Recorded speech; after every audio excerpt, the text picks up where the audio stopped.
Hello and welcome to my video on polylines.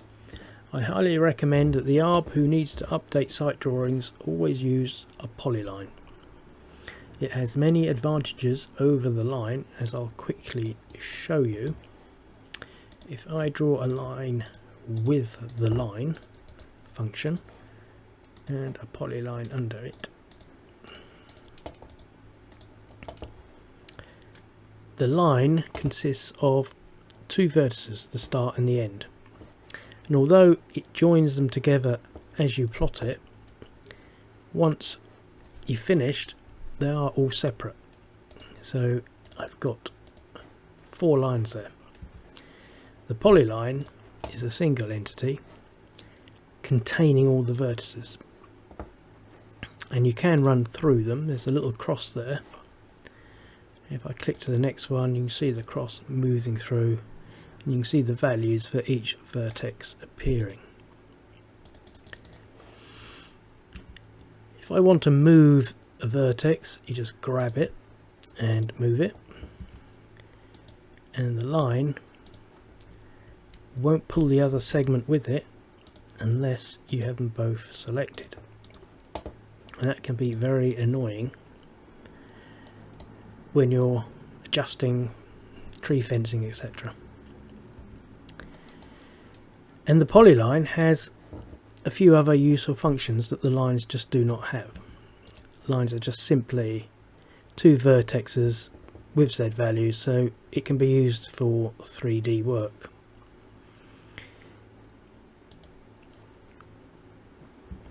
And as you can see, if I read off the length, it's giving me the length of that line, but as soon as I select two,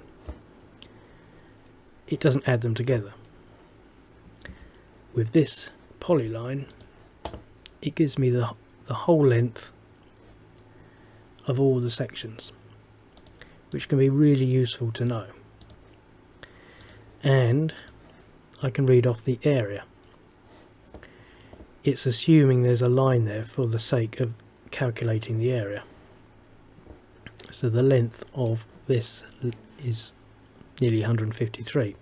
If I close it, it creates a line between the first and the last vertex you plotted, and has updated the length to include that. If I unclose it, the length drops down, the area stays the same.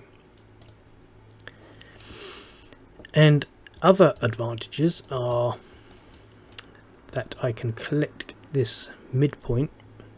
If I just mouse over it, I can add a vertex, which is really handy when you just want to adjust a line around something intricate.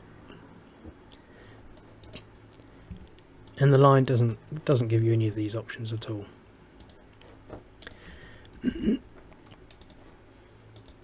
So I highly recommend the polyline, and I'm going to delete all the lines so we don't look at them again. Now, one other thing we can do, we can create arcs very easily. Convert to arc.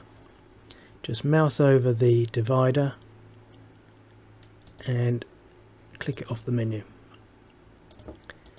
You will find yourself using arcs occasionally, not as much as using a vertex option. So as an example, if I were to draw some protective fencing around these trees, and I just want to move them in a little bit, I can just add a vertex, pull that in. It's really quick and easy to adjust things. Dare I say, quite enjoyable. But another thing we can do with them is apply a width dimension, and it's a real dimension. If I put in 2 into the global width, it's made the line 2 meters thick. That's 1 meter. Let's go down to 3. And that's the global width. That means that whatever I put in there will apply to every segment. You can modify each segment individually using the start and end applying to the current vertex. And I can demonstrate that if we make, say, an arrow. If I switch on the ortho and polyline, click it, the ortho locks me to an axis. And if I right click, I can select width, and it wants me to enter a width value, so I'm going to put 1 in, and it wants to know the width to finish the line on, so I'll put 1 in again, and I've got a 1 meter wide polyline. I'm just going to click there, and instead of right clicking width, I'll just put W in. It does the same thing. You can just type W, or you can type width, or you can right click, select width, and again it's asking me for the starting width, so I'm going to put in 4, and the end width I'm going to put in 0, and I've got a nice little arrow. So this segment starts and ends on 1 meter wide, and this segment starts on 4 meters wide but ends on 0. And it's really handy if you want to make a quick, if I just scale that down a little bit, if you need a quick arrow, I'll take the ortho off, perhaps to sort of indicate a route for pedestrians or contractors. It's a nice chunky little arrow, and you could you know, make it into a block. Let's just talk about a couple of handy options to go with the polyline. The first is that you can break it by typing break, and it says select the object. So wherever I select this object will be the first point of the break section. So if I click it there and then there to finish, it's removed that section, and that can be very handy. If you have 2 polylines which share a vertex, so that's one and that's the other, but there is a common vertex between them, you can type join and turn them into a single polyline. And much in the same way with the line function, which I don't like because they're all separate, you can type join and it turns them into a polyline. And if you have a polyline and you wish to turn it into lines, you can't see why you'd want to do that, but if you did, you can explode them and they become back to lines. And this polyline has an arc in it, so if I explode that, it's turned it into lines, and it's turned it into an arc there.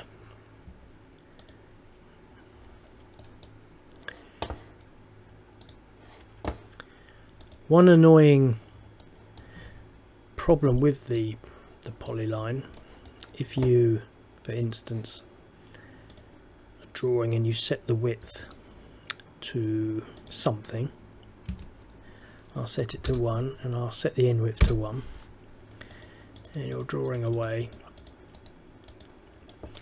and then you start to draw another one, it takes on the last width setting that you had set, and that might be what you want, but in many situations you want it to go back to 0, no width at all.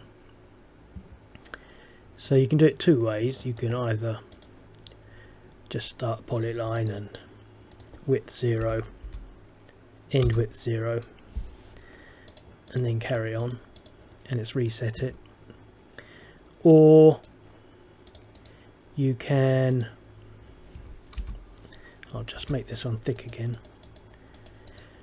or you can type in Polyline Width and put your new value in. I think it's much easier just to start a new line and reset it. So that's the polyline and its advantages over the sort of 3D line option. And we're going to look at now some sort of offshoots of the polyline. Start with the rectangle. You've got two options here, rectangle and polygon. So I'm going to click rectangle, and it wants me to pick a corner and then another corner, and I have a lovely rectangle. But it is just a polyline which has been closed. If I unclose it, it's open-ended. Once you've established it, it loses its sort of rectangular lock, if you like, so it's no longer locked to be a rectangle, only as you draw it. And there's one very useful option you need to know about when drawing a rectangle of a particular size. For instance, if I wanted to draw a rectangle 7 meters wide, 5 meters high, that can be quite difficult to sort of calculate on the fly. You can try and use these values that are appearing, but it's not really going to work. So what we do, we use the relative function, which will draw the next point relative to the first point. And to do that, we type the at, I'll do it down here, and then put in the width, comma, height. And it's drawn this 7 meters wide, 5 meters high. 5 by 7. So I'll just do that again.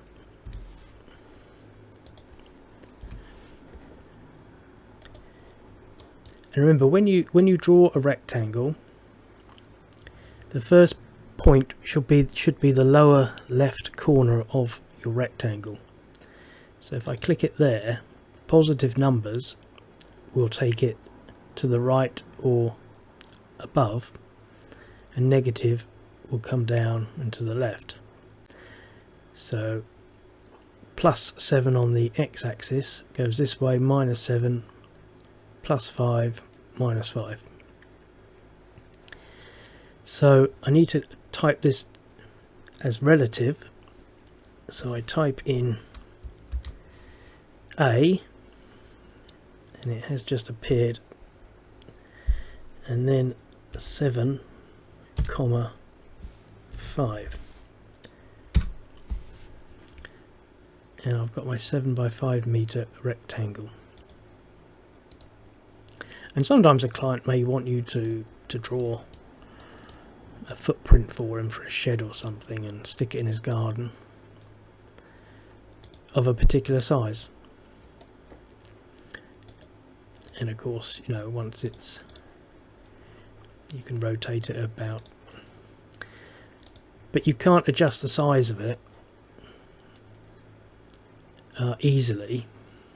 if you suddenly wanted it to become 6, you'd have to sort of work out a reference line to move it into 6, because it loses its rectangular shape, as it were, when you adjust it.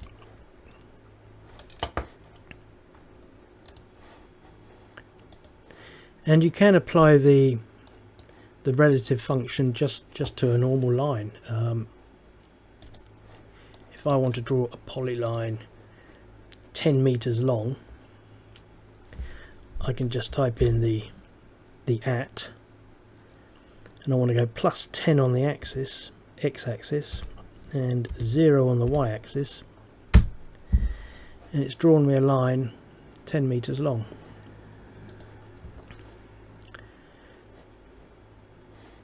So very useful. So let's move on to the polygon. Actually, to demonstrate this, I'll just draw a circle and give it a colour. So the polygon is also just a polyline, sort of preset by AutoCAD for you. And first thing it asks you is the number of sides you want. So if I stick with 4 and just type enter, then it wants to know the centre of it. And it wants to know whether you want to go inside the circle or outside the circle.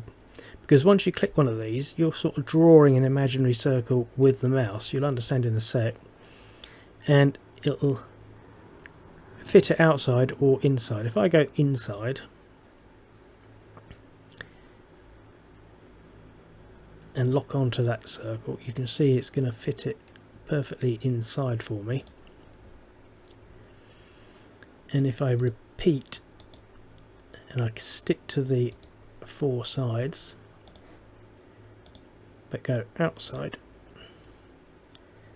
and lock onto the circle, it's now drawing it outside. You're most likely to use the outside method for putting a box of fencing around a tree root protection area or something. But you can, of course, have as many sides as you like. If I have 32 sides,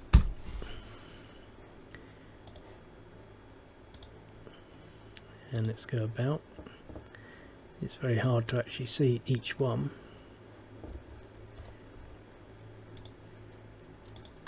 but you can see all the vertices now. And of course, once you've formed the polygon, just like the rectangle, it's not locked to that shape, so you can modify it as you wish.